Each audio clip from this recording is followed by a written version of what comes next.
بچے کو تفہیم کروانی ہو تو اس طرح سے آپ کیجئے کہ جیسے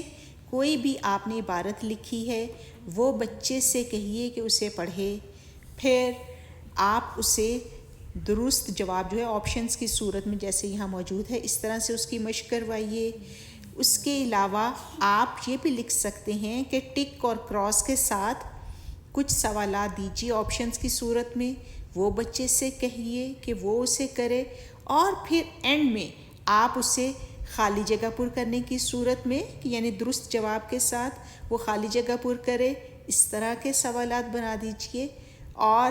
پھر فائنلی آپ نے اسے کہنا ہے کہ ایک سوال لکھا ہو اور اس کے نیچے پھر وہ جواب خود سے لکھے۔ دیکھیے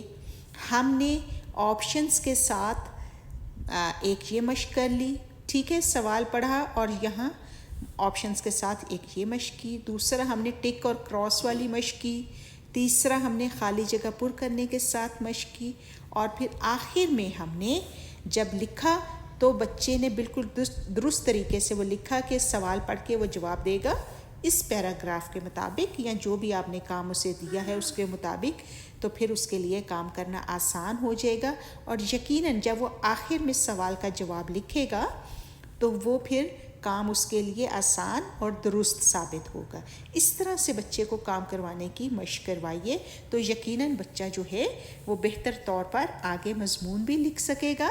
اور اس کے لیے کام کرنا، اردو پڑھنا یا لکھنا مشکل نہیں رہے گا، کیونکہ جب آپ بار بار ایک چیز کی پریکٹس کرتے ہیں تو پھر مضمون لکھنا یا عبارت لکھنی وہ مشکل نہیں رہ جاتی۔ یہ کیجیے۔